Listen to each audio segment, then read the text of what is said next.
wonderful name of our Lord and Savior Jesus Christ, amen. We want to thank God for the gift of life and the opportunity to be here. I am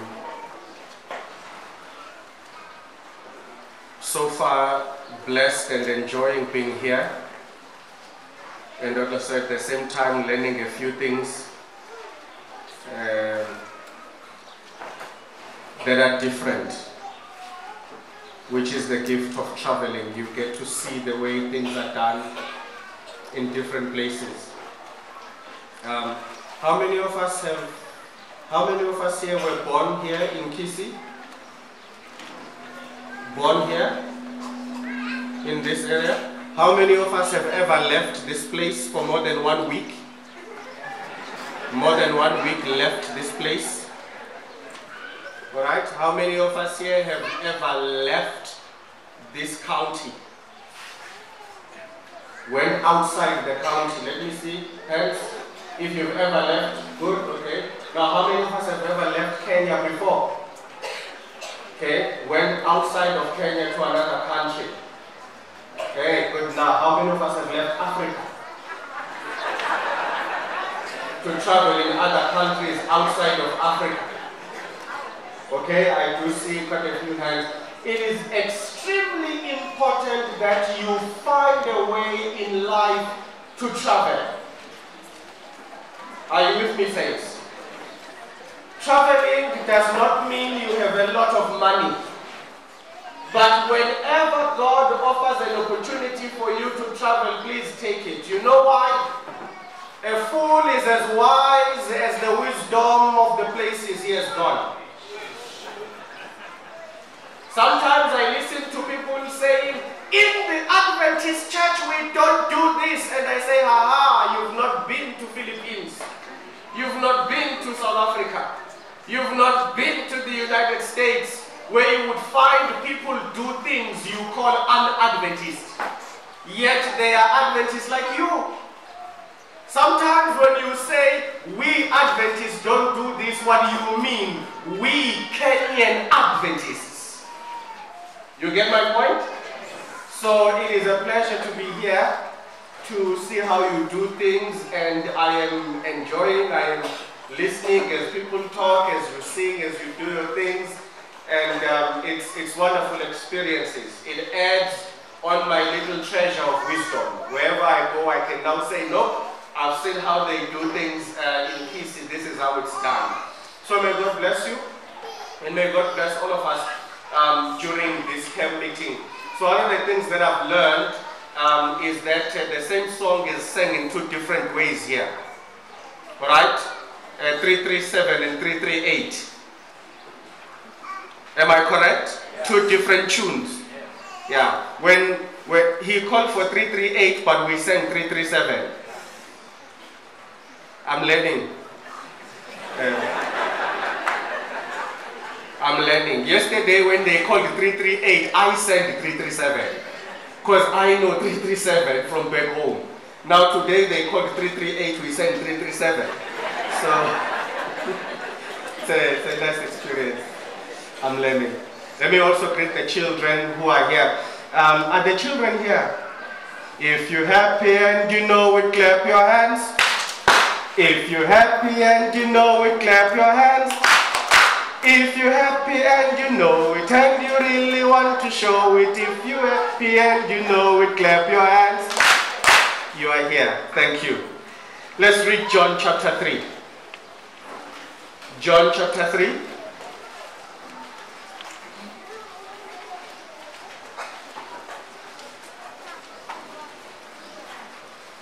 Please read with me from verses 16 to 21 of John chapter 3.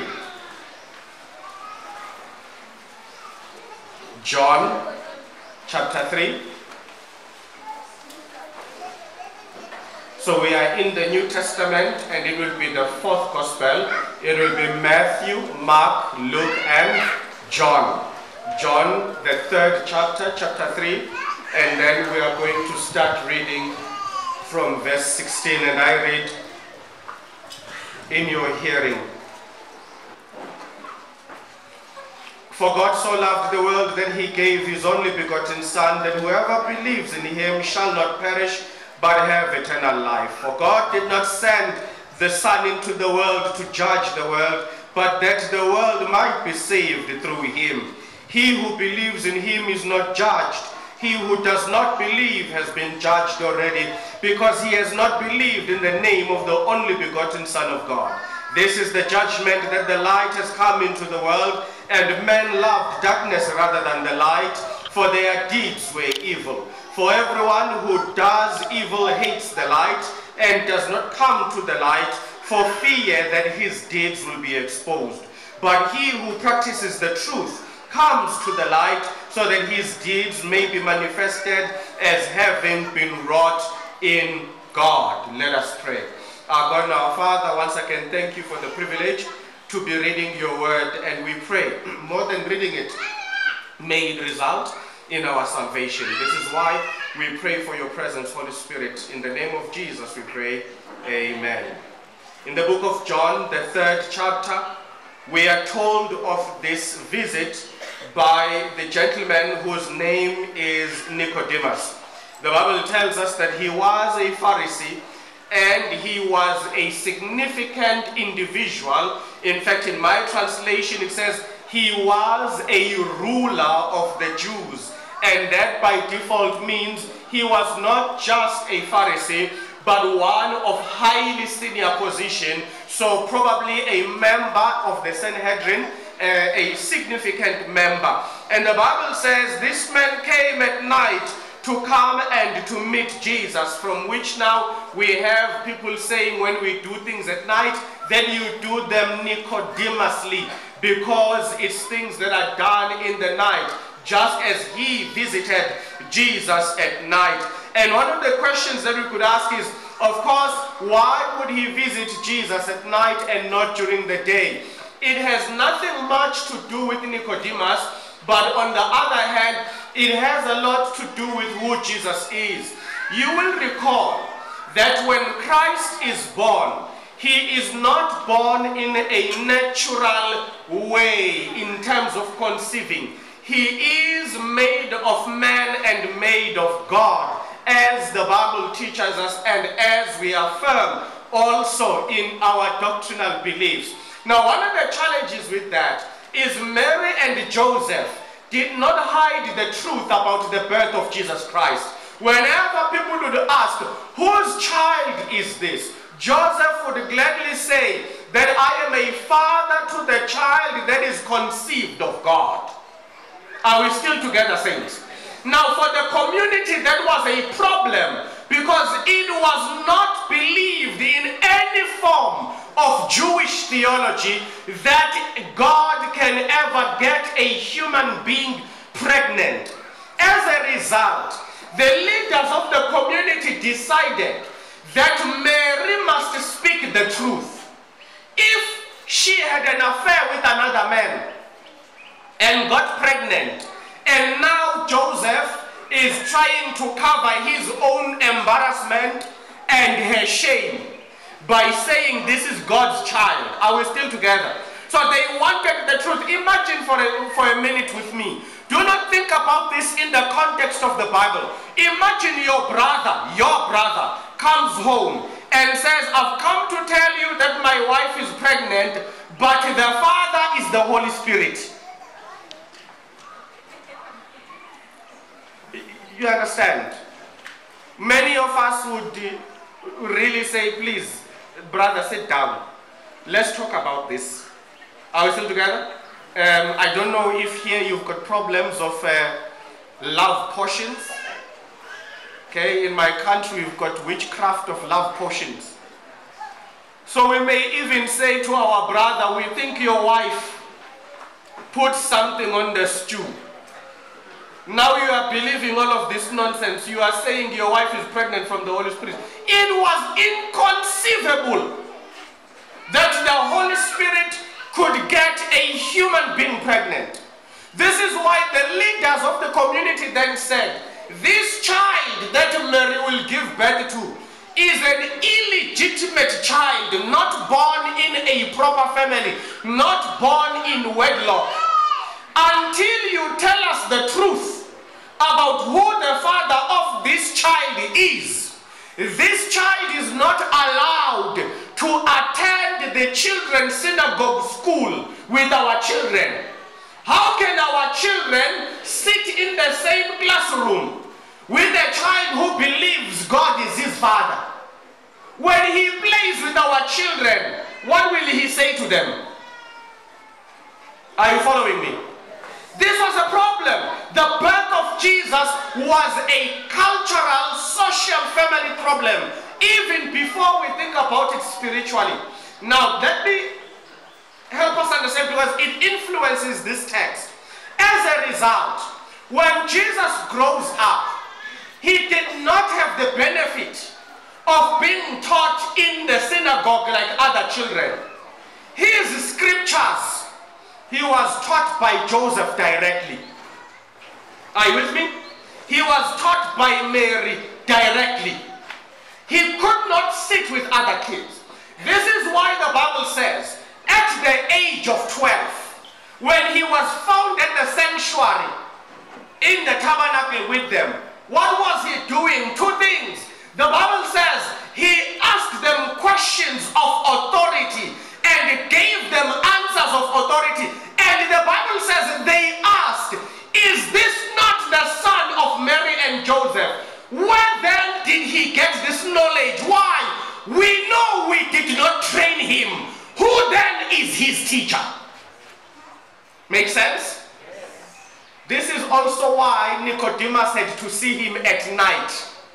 Because under Jewish law, Jesus was an illegitimate rabbi. How can you be a rabbi when you were not trained in the childhood rabbinical school? So, for a senior member of the Sanhedrin, you cannot be seen consulting an illegitimate teacher. You can't just walk up to Jesus in the afternoon and say, Jesus, tell me, how shall I be saved? You will lose your seat in the Sanhedrin, because you have basically recognized the authority of an illegitimate teacher. Is the church still with me? Yes. Yeah, you must remember what I said yesterday. Yeah? If you were not there, you will not remember, don't worry. But those of you who were there yesterday, you must remember. Are you with me? Yes. Good. Now, Nicodemus goes to see this illegitimate teacher. Nicodemus goes to see this vagabond of a teacher. The trouble for Nicodemus is this: though he is not culturally acceptable, Nicodemus cannot pretend like he has not heard the words of life from this man. And he's got this battle inside of him.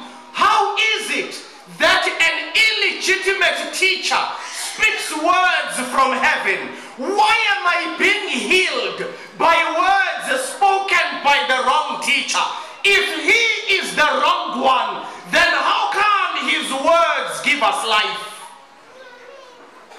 If he is not the Son of God, then how come in his presence we experience God? And that is why Nicodemus decides, I have to see this man.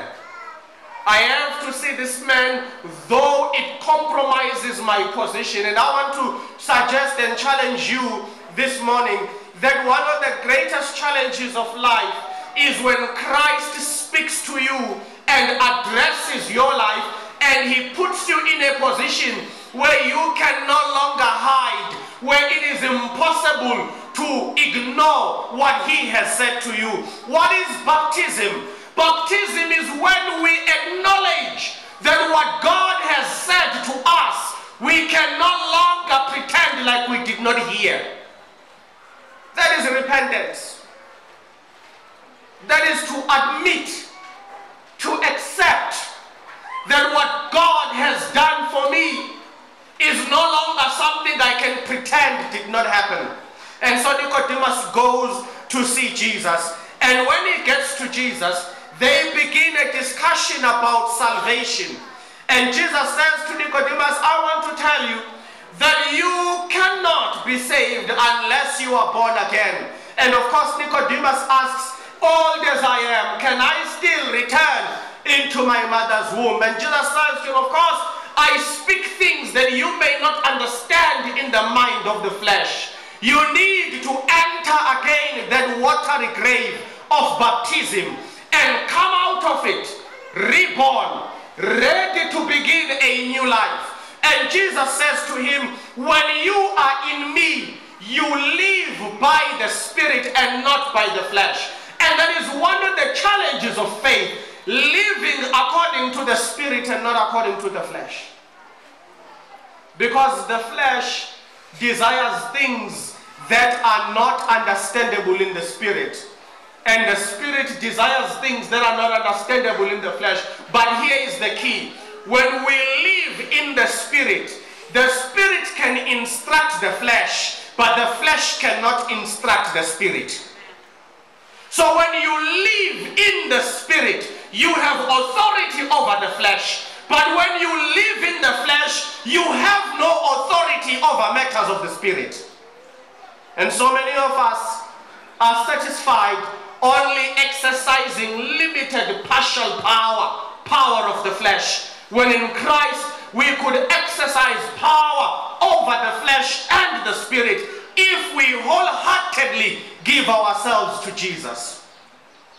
And realizing that Nicodemus doesn't understand, Jesus says to him, you know what, Nicodemus, you have been a teacher of Israel for many years, and now Jesus raises a concern. He says, if you do not understand such simple explanations, what have you been teaching my people all along?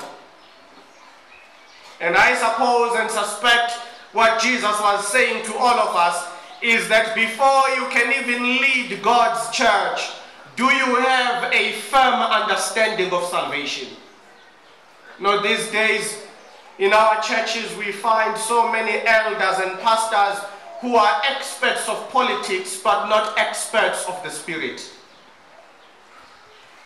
When you follow the challenges that are facing the church, not only in your region, whatever challenges you have here in Kenya, but all over the world, we are picking up the same thing, that we have leaders that are so gifted on the politics, but very little spirituality. Very little analysis of what does God desire from us. I was amazed this morning to see a newspaper where your church, sister church in Kenya, is in the front pages. Adventists fighting over millions of rands. That is the headline of the newspaper. Where has the Spirit gone? Why are people fighting over assets that do not belong to them? Because the only time you fight for the money in the church is when you fully live in demon possession. The only time you think the church is yours to own is when demons exercise full authority in your life. No one owns the church. The church belongs to God. It was established before we were born. It will long live when all of us are dead, until Jesus calls the church to heaven. How did we get here, where pastors and conference leaders and elders have to have Nicodemus meetings about corruption of God's assets? It's the absence of the Spirit of God. It's living in the flesh and not in the Spirit. When church members have to physically beat up each other, now you know the Spirit has left. So I want to challenge you. Whenever you are in church and there's a disagreement and someone threatens to assault you, leave immediately. Do you know why? Once it becomes physical, you must know God has left. The only way things are resolved in the flesh is when demons arrive. Are you still with me? Walk away when people solve things through the flesh. God is no longer there. You may still be called an Adventist church. Remember, the name did not come from heaven. It's just a name that human beings came with. But once the conduct Once the conduct is demonic, call it what it is, a demon possession.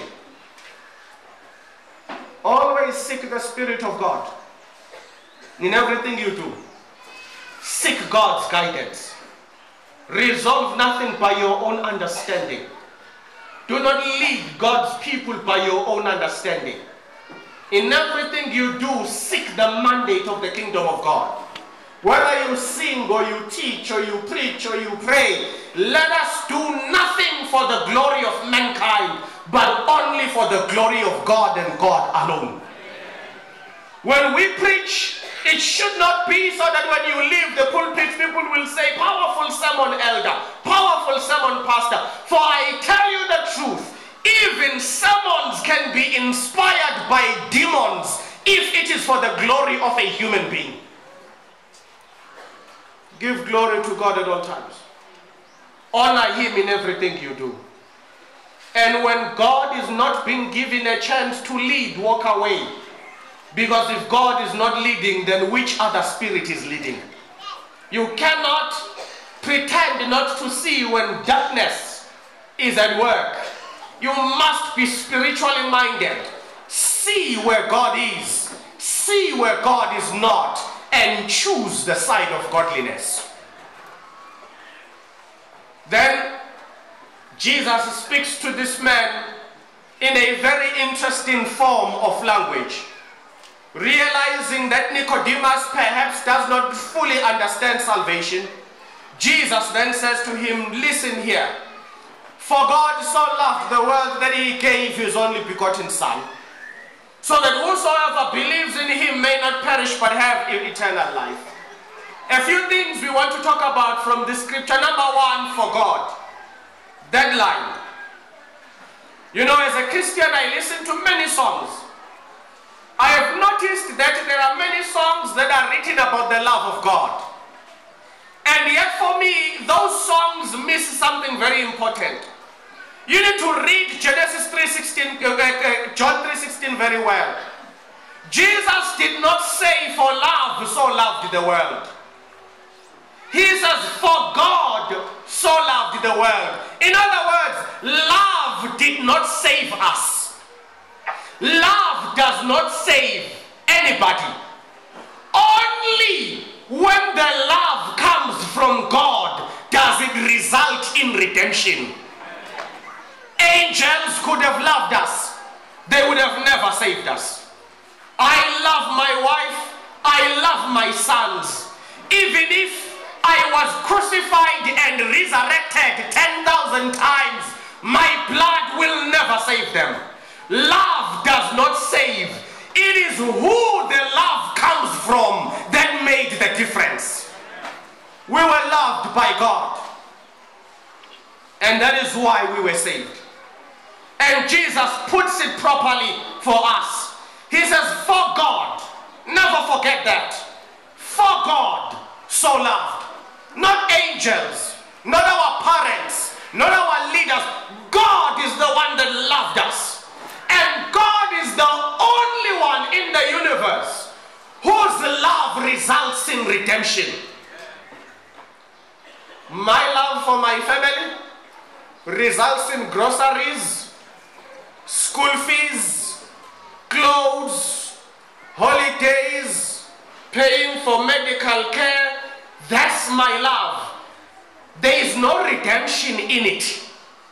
When we want redemption, only God can provide. And Jesus says, for God so loved the world. And that's another part that I want us to look into. Friends, God did not love the Seventh-day Adventist Church. He loved the world.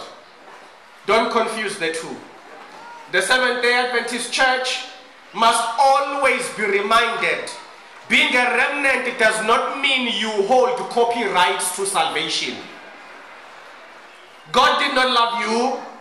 He loved the world. He loved you. He loved me. He loved the rapist. He loved the dictator. He loved the thief. He loved the black, the white, the Indian. He loved the Muslim. He loved the Buddhist. He loved the world. Not Christians. Not Adventists.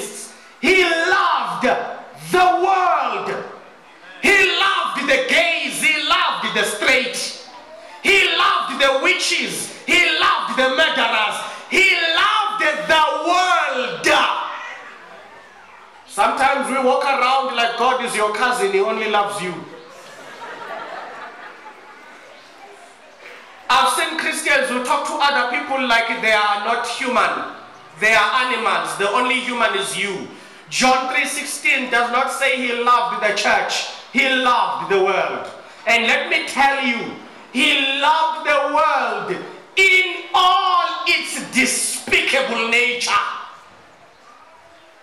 Sometimes when we see people in their sins, we get so disgusted like we are God. Who are you to be disgusted when God loved the world in its sins? Yeah?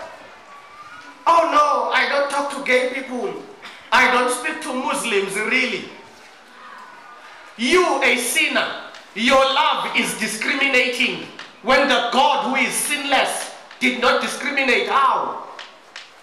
I am not saying we must not preach the truth, but I am saying we must be careful of thinking we own God's love. We must be careful of thinking we can decide where God's love can be shown, where God's love cannot be shown. Where as long as you are Christian, you are a follower of a God who loved the world. Therefore, wherever you go, be known for the love of God. Wherever you go, let all who meet you, everybody, let the Muslims and the Hindu and the gay and the black and the white, when they talk about you, let them all say, we were loved when we met this one. Because if you are in Christ, that is what John says to us. If you are in Christ but you have no love, you are a liar and Christ is not in you. Have you seen powerful preachers who cheat on their wives? Huh? What about dynamic elders who abuse their children? There is no love in you. Sometimes we confuse people who lead the church for people who have love. One can lead the church very well and be very evil at home. Amen. I hope your elders don't fall in this example. And so, he says God loved the whole world, and then he says from loving he gave his only begotten son. Now let's do a bit of theology here. He loved his only begotten son. Now, I don't know if they are here. In South Africa there's a church called Jehovah's Witnesses. Do you know them? Yes. Jehovah's Witnesses believe that Jesus is not God. He is the Son of God. Because the Bible says begotten. Are we still together? Right. Because begotten for them means something that has a beginning. Alright? But the mistake that they make is this. Two things are going to help you here. When the Bible says that he gave his only begotten son, you must remember two things that I'm going to simplify. Number one, in the Hebrew, the people who are writing this to us have a particular way of thinking. Now, in Hebrew culture, there is no such a thing as a son. A son is an extension of a father. Are you following? Are you understanding that? I'll give you examples. When Jacob is told that his son Joseph is dead, you remember that story? When the brothers came and said, we found his coat, he is dead. What did Jacob say? He didn't say, oh no, my son is dead. He says, oh no, you have killed me. I'll give you a second example. When Isaac needed a wife, did Isaac choose a wife? Abraham, is it not? Abraham chose the wife. But listen to the Bible. The Bible says when Isaac saw Rebekah, he loved her. Why? Because in the Hebrew thinking, a son does not exist. A son is a father multiplied. Please tell me you are figuring it out. So, by default, it means, in the Hebrew culture, when you have a son, he doesn't exist. It's you multiplied. Abraham chooses the wife. Hence, Jacob says, you have killed me. Because in the Hebrew, that is what it is. Sons are the multiplication of fathers. Now, if you read in that context, if then the Bible says God gave us his only begotten son, what did he give us? He gave us a multiplication of himself. He gave us an extension of himself. By the way, just by the way, that word begotten comes from the same Greek root as to be, become, is, was, becoming, being, existing, to be, which literally does not mean a beginning of a thing, but the revelation of its existence.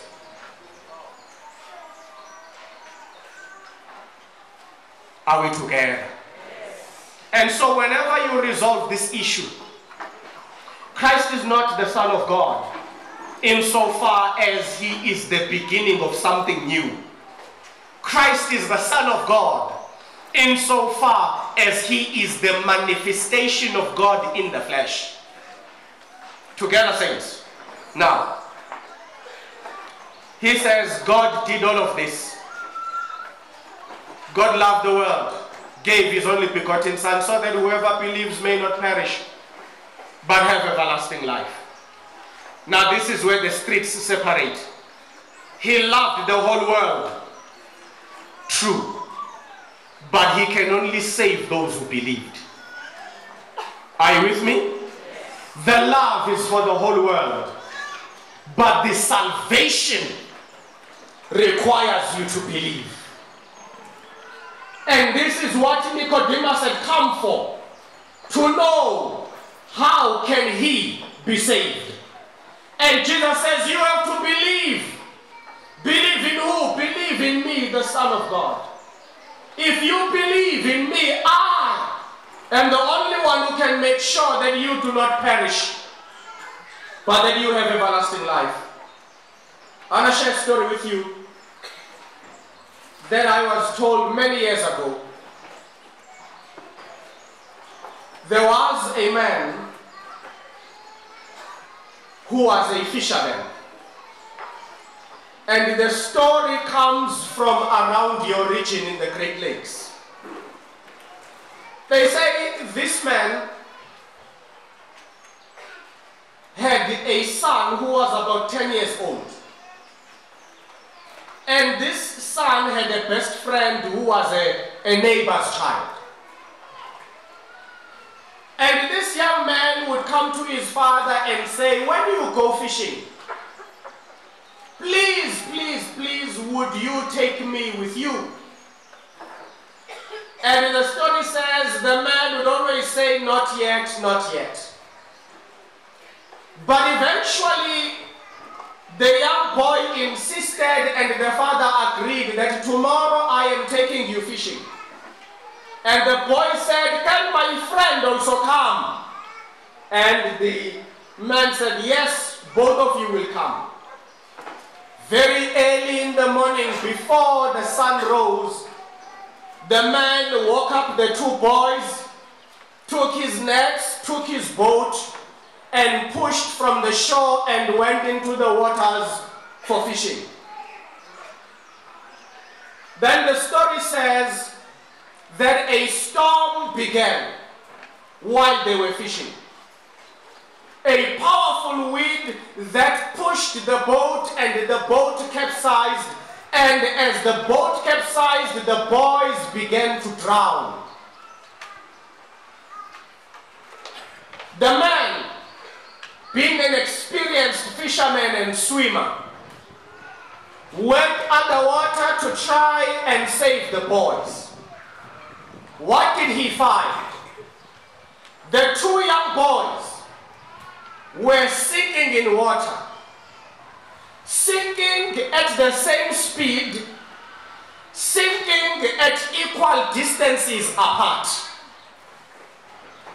That moment, the man realized he had to make a choice. Will he save his son, or will he save the neighbor's son? The story says the man began to swim, going deep underwater. He grabbed the boy and made his way to the top. But lo and behold, he held in his arms the neighbor's son. The story says his eyes were fixed on his son, hoping that when he gets to the top, he will throw the young boy over the boat that is floating and come back to fetch his own son. But the more he came closer to the surface, the darker the waters and fainter the image of his son.